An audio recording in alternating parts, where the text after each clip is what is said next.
สร้างกองบุญกองกุศลอันยิ่งใหญ่เรียกว่าเป็นมหาบุญในฐานะบารมีที่หมู่เฮาได้ช่วยกันสร้างในครั้งนี้นั่นก็คือได้มีญาติมีโยมมาร่วมเป็นเจ้าภาพเป็นกองทุนจัดซื้อหาเครื่องมือการแพทย์เครื่องช่วยหายใจสร้างห้องICUให้แก่โรงพยาบาลหางดงเพื่อเป็นการช่วยชีวิตยื้อชีวิตของคนทั้งหลายพี่น้องญาติโยมทั้งหลายว่าจะเป็นตุเจ้าพระสงฆ์องค์เนรศรัทธาญาติโยมดอกแก่หนุ่มกำถ้าว่าเป็นโรคภัยไข้เจ็บนักหนาประปานก็จะต้องใจห้อง ICU บำบัดหมอเขาพยาบาลเขาก็ได้ดูแลเต็มที่ แต่ว่าโรงพยาบาลหางดงนั้นมันไม่มีก็ต้องเอาไปติดต่อโรงพยาบาลต่างๆบางเตื้อก็ว่างบางเตื้อก็บ่ว่างคนก็ป่วยหนักในที่สุดห่อไปห่อมาก็ไปตายกันต่างอย่างก็มีนักเหมือนธรรมาภาพเล่าให้โยมฟังอย่างมีทุเจ้าตนหนึ่งเนี่ยจะเผาวันเนี้ยรู้สึกว่าระบบการหายใจผิดปกติหายใจบ่เข้าออกก็ไปห้องยา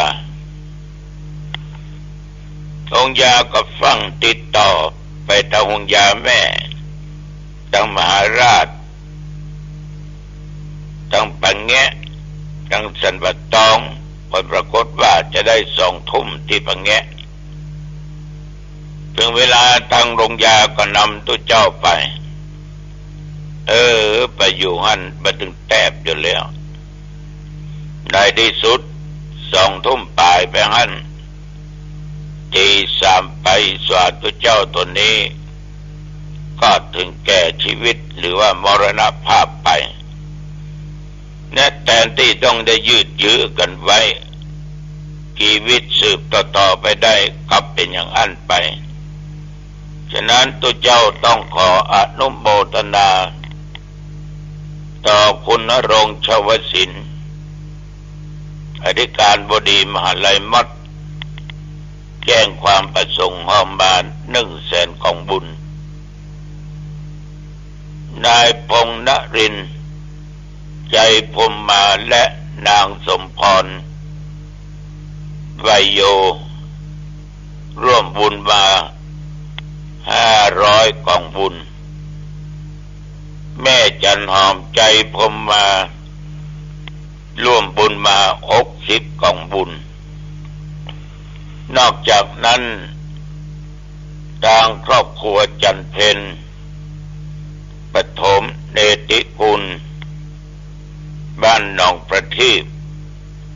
ำเภอเมืองเชียงใหม่300 กองบุญป้าทินแม่สมเพาะเจาะบ้านสลปีปากกองพร้อมลูกเต้าหลานเหลนที่มาส่ง700 กองบุญคุณแล้วไปเทศนาธรรมที่วัดจอมทองคุณสุพจน์คุณเอื้องไพไม่เลี้ยงแค่หมูเนาะ5,000 กองบุญยมจินดาปันติปลูกเต้าครอบครัวได้ได้หอมอีก5,000 กองบุญอาจารย์อำนาจสวัสดีนางสาววาสนาอ้อยบำรุงบ้านตุ้งเป็นสถาวัดจอมทอง10,000 กองบุญนางทองสุขนายทองสุขนางอำพรปัญราชาบ้านเกาะอ่างดง100 กองบุญต้องขออนุโมทนาขอบใจในน้ำจิตน้ำใจของญาติของโยมทุกท่านทุกคนไว้ณโอกาสนี้เป็นอย่างมากญาติโยมบางท่านก็ถามว่าจะโอนไปบัญชีเลขอะไรอย่าง อันนี้ก็ต้องโทรมาบอกให้อาตมาภาพเนอะเดี๋ยวจะได้บอกเลขบัญชีไปญาติโยมหรือจะเอาเวลาเดี๋ยวนี้ก็ได้หมายเลขบัญชีธนาคารกรุงไทยวัดอ่องหนองตอง538 000 9565 538 000 9565แต่ว่านี้หลังจากฉันเจ้าแล้วก็เป็นงานวัฒนมงคลทั้งสาธุเจ้าหนุ่มวัดหนองบัวอายุของท่านตะวาครบ39 ปีพอดีก็จัดมีการกระทำบุญเพื่อเป็นการเสริมสร้างบารมีเกิดแก่ตัวเองก็ในนิมนต์พระมหาเถระแต่ว่าเดี๋ยวก็มีเจ้าหน้าจังหวัดลำพูนรองจังหวัดเชียงใหม่ครูบาอาจารย์สังฆะแล้วก็รองเจ้าหน้าจังหวัดแม่ฮ่องสอน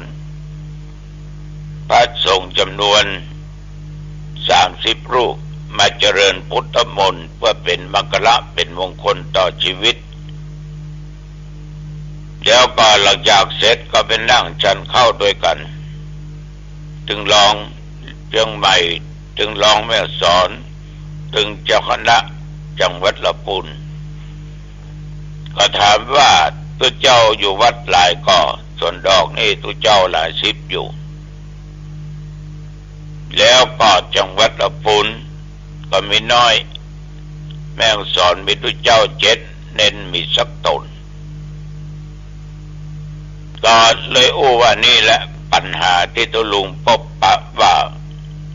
ในยุคปัจจุบันเนี่ยมีละอ่อนมาบวชน้อยคนใหญ่ที่บวชเป็นผู้เจ้ายังแค่น้อยพอมีอยู่ฉะนั้นดังที่เคยจ๋าว่ามันน่าเสียดายถึงธรรมยุทธ์ธรรมหานิกายเหลือผู้เจ้า 9,822 ตนจากเป็น10,000 20,000 30,000 40,000ลดลงไปอย่างใจหายใจคว่ำนี่คือตัวปัญหาต่อไปจะมีภัยสืบต่อ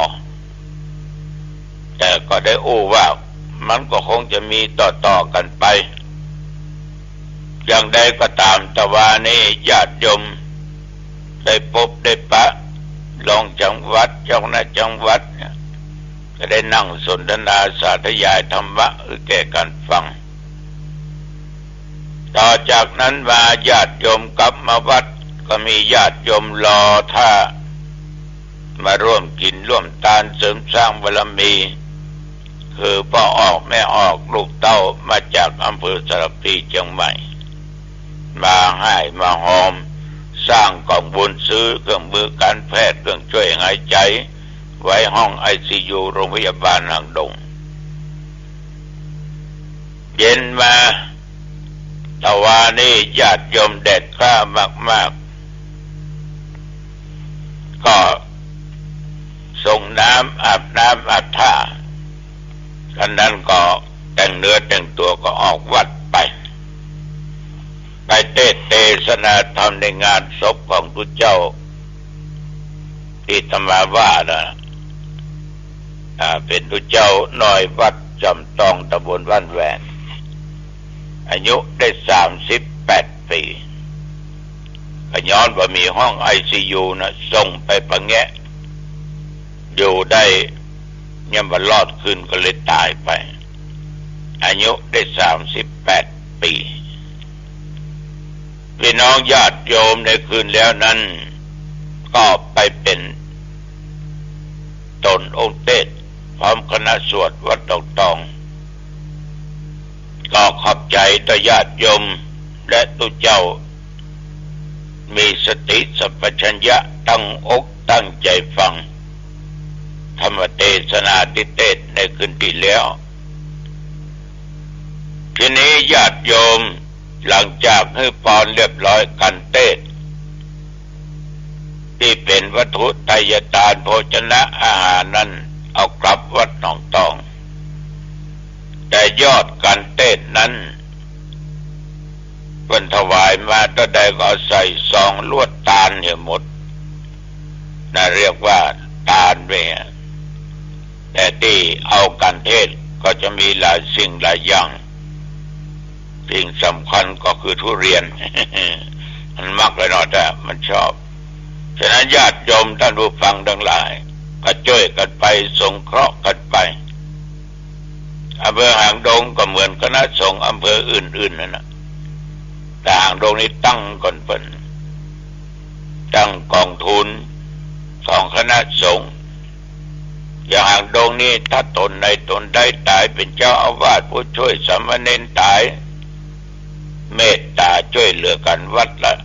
ปันบุญปันบาปมีอยู่86วัดด้วยกัน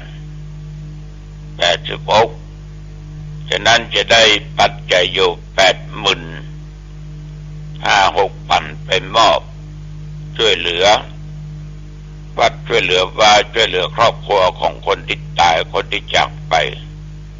อันนี้ก็เป็นการสร้างบุญสร้างกุศลร่วมกันฉะนั้นญาติโยมท่านผู้ฟังคำสอนในทางพุทธศาสนาขององค์สมเด็จพระสัมมาสัมพุทธเจ้านั้นเป็นสอนให้ละความชั่วทำความดีทำจิตใจให้หมดใสจากตัวกิเลสต่างๆนานาเอามาอู้ถึงพระธรรมคำสอนที่ฮ้องกันว่าพระไตรปิฎกนั่นนะแต่ในแต่ใดมาเป็น200-300 ปี400 ปีไม่ได้มีหลักฐานอย่างนอกจากใช้ความจำและการเทศนาธรรมรักษาไว้ซึ่งพระธรรมคำสอนของพระพุทธเจ้าและพระวินัยคือข้อห้ามอีกก็มีการสังฆายนากันหลายครั้งจนมาถึงครั้งที่5บรรทำกันที่อโลแกนอโลเลนกับอโลแกนก็อยู่พวกลังกาทวีปพศประมาณ450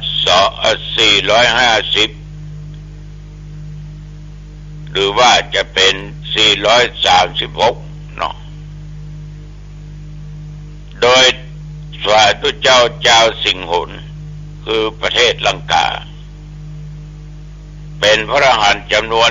1,000 รูปมีพระพุทธเถระเป็นประธานและก็เป็นผู้ถามมีพระมหาติสสะเถระเป็นผู้ตอบ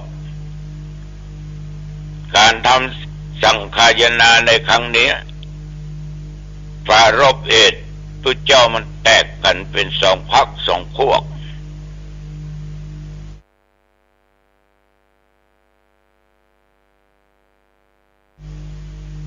โดยคณะสงฆ์พิจารณาหัน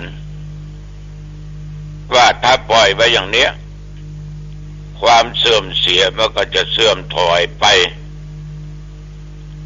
ก็จะเป็นปัญหาแก่กุลบุตรก็จึงได้ได้จาประชุมกันเรียกว่าสังฆายนากันในครั้งนั้นกลัวพระธรรมหายไปก็มีคนสนใจก็เลยจารึกพระธรรมวินัยเนี่ยญาติโยมเป็นตัวอักษรลงในใบลานทำกันอยู่เมื่อ1 ปีจึงเสร็จฉะนั้นท่านทั้งหลายพระธรรมคำสอนของพระพุทธเจ้าก็มีอยู่ในพระสูตรทั้งนั้นพระไตรปิฎกทั้งนั้นนั่นประจารึกไว้ในใบลานเพราะถ้าไปอย่างอันมาถึงเอาปัจจุบันอาจจะมองหูอาจจะไม่ได้ศึกษาคนเขามันก็ต้องลืมกันพ่องเนี่ยก็เลยจารึกไว้ใบลานก็ไม่ต้องเป็นห่วงระยมนะเอาก็ศึกษาหนังสือหนังหาที่เพิ่นพิมพ์มาเอาออกมาจากพระคัมภีร์ต่างๆ นำมาศึกษาดูปฏิบัติดูก็จะเกิดผลประโยชน์เป็นอย่างมาก